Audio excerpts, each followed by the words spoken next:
ஒரு காட்டில் 2 புள்ளி மான்கள் ஒரே மாதிரியாக இருந்தன. இணை பிரியாத நண்பர்களாக இருந்தன. எங்கு சென்றாலும் சேர்ந்தேதான் செல்லும். ஒரு நாள் மழை பெய்தது. மான்களால் விளையாட முடியவில்லை. மழை நின்ற பிறகு வெளியே சென்று இன்னும் மழை வருமா என்று 2 மான்களும் மேலே பார்த்தன. அப்போது மேகத்திற்குள்ளிருந்து வெளியே வந்தது சூரியன். மான்கள் 2ம் சூரியனிடம், இன்னும் மழை வருமா என்று கேட்டன.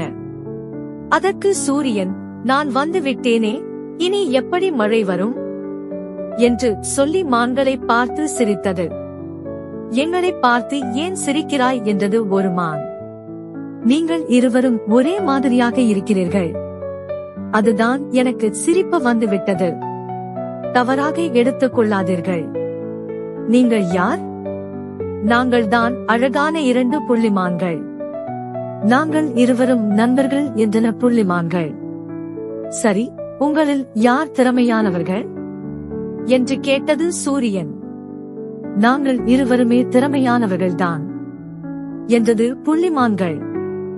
சூரியன் சற்று யோசித்துவிட்டு, சரி, அப்படி என்றால் நான் ஒரு போட்டி வைக்கிறேன்.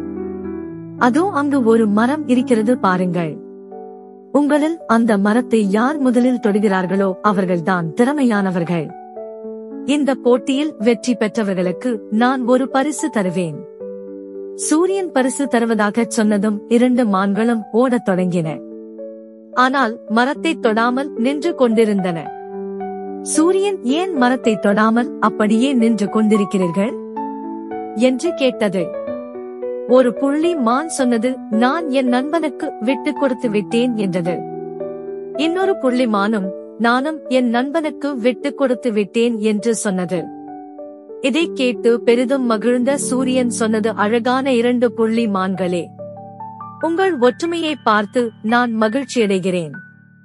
நீங்கள் இருவரும் எப்போதும் ஒற்றுமையாக இருக்க வேண்டும். உங்களுக்கு நான் ஒரு வானவில்லை பரிசாக தருகிறேன். நீங்கள் எப்போது விரும்புகிறீர்களோ அப்போதெல்லாம் வானவில்லை வருக என்று சொன்னால் போதும். வானத்தில் அழகான வானவில் தோன்றும். நீங்கள் அதை பார்த்து ரசிக்கலாம் என்று சொல்லிவிட்டு சூரியன் விடை பெற்றது. மான்கள் 2ம் மகிழ்ந்தன. அவற்றிற்கு விருப்பமான நேரத்தில் வானவில்லை வரச் செய்து பார்த்து பார்த்து ரசிக்கும். நண்பர்களை விட்டுக் கொடுத்து வாழ்ந்தால் வாழ்க்கை வளமாக இருக்கும்.